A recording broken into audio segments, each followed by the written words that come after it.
Now, this holiday season, I'll be giving thanks to our good friends at Manscaped. Everyone loves a bit of turkey and stuffing at Christmas, myself included, but you'll look like an absolute dessert with Manscaped's Performance Package 4.0. The leaders in the below-the-belt grooming topic have blessed you with some excellent Thanksgiving dinner. Imagine talking about this over the table. What a treat. I think it's time to give thanks to the Manscaped Performance Package 4.0, and it's got so much in it, I'm going to have to get my phone up to read everything out. So you've got the Lawnmower 4.0 trimmer, the Weed Whacker ear and nose hair trimmer, Crop Preserver ball deodorant. I never knew I needed that, but apparently I do.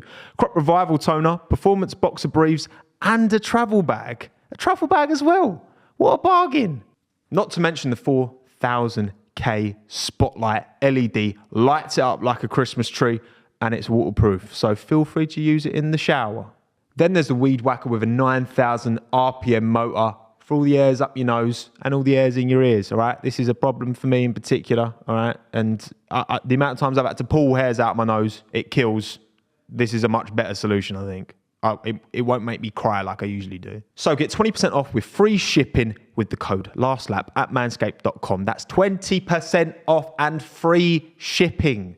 LASTLAP, manscaped.com. Be thankful this holiday season for the best gift from Manscaped. Your balls will thank you. Now back to the podcast.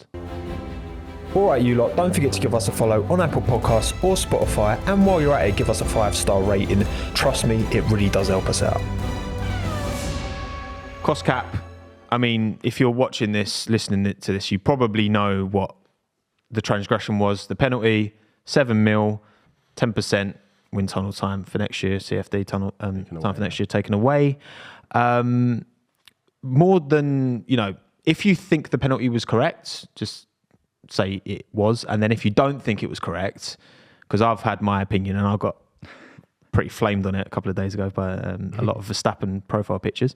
And I know how it went. Yep. Yeah, so what do we feel about the punishment? Do you feel it's the right punishment? And if not, what would your punishment be? Mm-hmm. What do we think? Death. Straight into the deep end for everyone involved. Just in Christian Horner. I think for me, the problem with it, because obviously the 10% taken away in terms of wind tunnel time. So 70 down to 63. Ended up being 7, didn't it? Which is a lot because if you compare that to Williams, they've got 115% somehow. I don't actually know how that makes sense. But so they have more than the allotted amount. But it's almost double the amount that Red Bull will now have for next season, which is a lot. That is going to have a pretty decent impact in terms of the amount of development that Williams can do and the amount of data and knowledge they're going to have in comparison to Red Bull. But obviously Red Bull have such a vast advantage anyway over teams like that it might even out a tiny bit, but not. And they're probably more efficient with their aero runs than certain other teams. Exactly. Right? Yeah. And in comparison to Ferrari, sure, it's maybe 10% less, but it's still, not a crazy amount. The problem for me is the fine. Because the fine, to me, now it makes no sense because it's not coming out of the cost cap. It's not coming out of the budget that they have now for next season. It's just give us 7 million quid, which is fine, but they clearly have the money to overspend because they've already done it. So money is not a problem. Yeah. Not for Red Bull GmbH, that's not a problem. Who cares? The accountant's creasing whilst he's writing that down on the bank statement. Just gets out his back pocket spare. Just down the sofa. There you go, mate. It's not that. So for me, that is pointless. I feel like that should come out of their budget for next season if they want to actually punish them with that. That just seems like a bit of an aesthetic thing of, we'll just make them pay 7 million. It is the second biggest fine that anyone has ever had in Formula One, though. It's quite a considerable fine that they've been given. So I feel if you were going to maybe... But inflation. I have no problem with the amount. Inflation. It's more just where it's coming from. It doesn't make any sense. I feel if it was a smaller fine, but it came from the cost cap, then maybe it would kind of even out a little bit. And as you said, the 10% on the wind tunnel time works out to be about 20 runs or so that they miss out on. And Red Bull already have the oldest wind tunnel of any of the 10 teams. So they're clearly pretty good at their aero testing, considering they're working with the worst actual wind tunnel.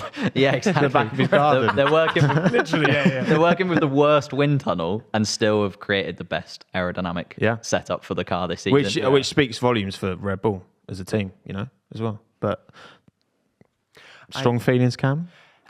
like I said in the live stream, like obviously I don't have too much knowledge on the whole of the cost cap and everything, but I agree with your point in saying that it should, like, just from like a kind of looking on it from the outside, it should surely come out of a budget, because like you're saying, it's as if they've just done this for like the media to be like, look, we're punishing them, we're doing this, whereas it, like, is that even going to touch the sides with Red Bull? Like, I don't think so. It's just the amount of money they have. Like, it's just not.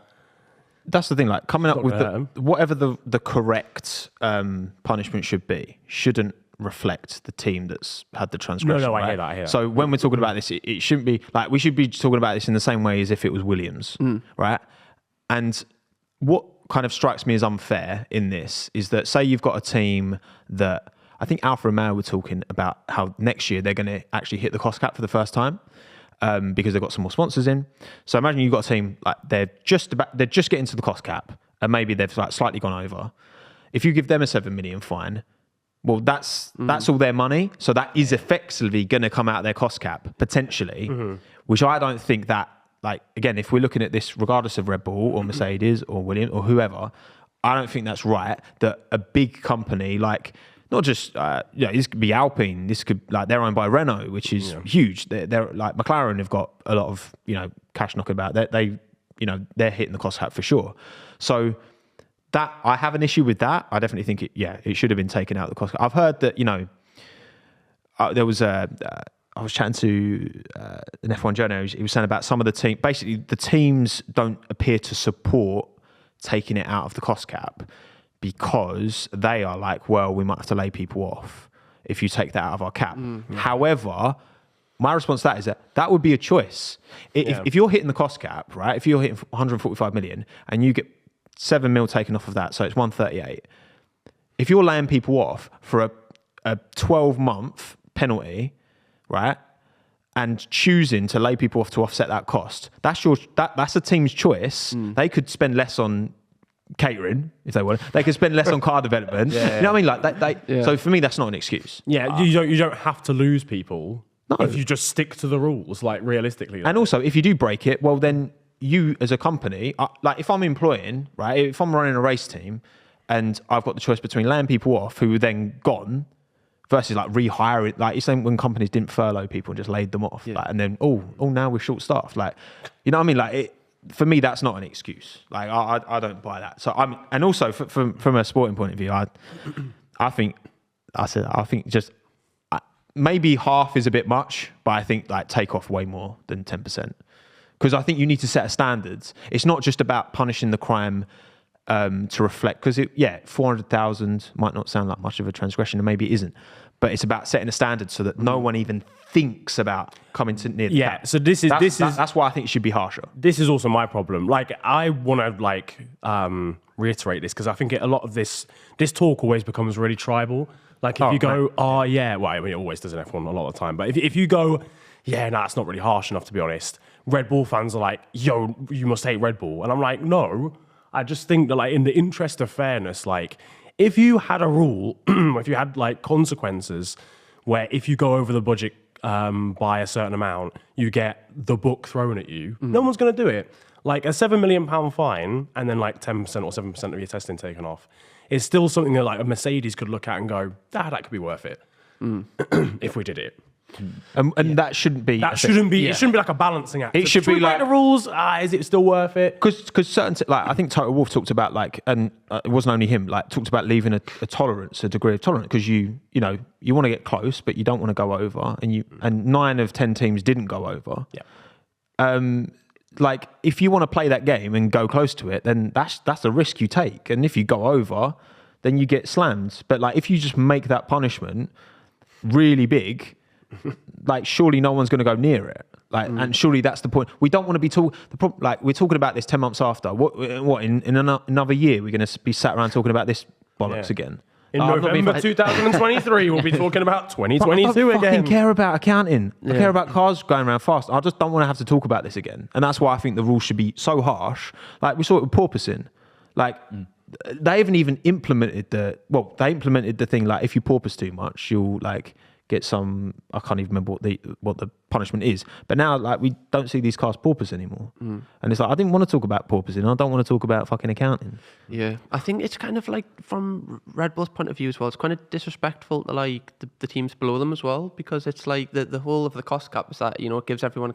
We all want to see the teams get closer together, and I think the cost cap obviously is going to aid that in the next few years when the lower teams, you know. And I just think it's quite disrespectful to the rest of the pack that they're like, well, what the fuck? How can they just go over? But like, because they've got the money too, whereas we can't. And the thing is, no one knew exactly what the repercussions were going to be, because there was like a bunch of potential penalties. But also, I do want to also say, as much as like, I know Christian Horner rubs a lot of people up the wrong way, like, I don't begrudge him for doing his job, which is to defend and protect his team. Yeah. I don't begrudge him for that at all. But also they have overspent. So I think you kind of have to, made your bed, you got to lie in it. Yeah, I think it's like we're just like going back to the how they've handled it. They've definitely just deflected it onto like someone else and just went, it's not that big of a problem, is it? Yeah. Oh, and this penalty, that's gonna take half. I'm sorry. 10% away from them is not taking half a second off the car. I don't believe that for a second. That's impossible. But obviously, again, it's in their best interest to. So I get it, but also it's what you choose to kind of believe, I suppose. Because a lot of team principals come out with a bit of waffle every now and then. Yeah, Christian Horner's done his job, right? Like, he's Exactly. got to defend Red Bull, and like, Imagine he came out and was just like, yeah, fair enough. Yeah, he's exaggerated a little bit, hasn't he? Like, you know, it's not going to cost them half a second, because then 20 wind tunnel runs, like the percentages between the teams already doesn't matter. yeah, it's not adding up. We're looking Really at not. like 2024, and all the cars are within like a tenth of a second of each other, like because of how the would wind be tunnel sick to be testing fair. works. That would be fine. But I feel like he's come out, he's defended his team, and the FIA even slightly defended it. Like you said, the FIA came out and were like, it was in 13 different areas. They didn't really mean to. Yeah, I don't think it was malicious. The FIA almost I came agree. out and said it was I agree. unmalicious. Yeah, which is very different to like the Briatore days when he was like telling drivers to crash into walls for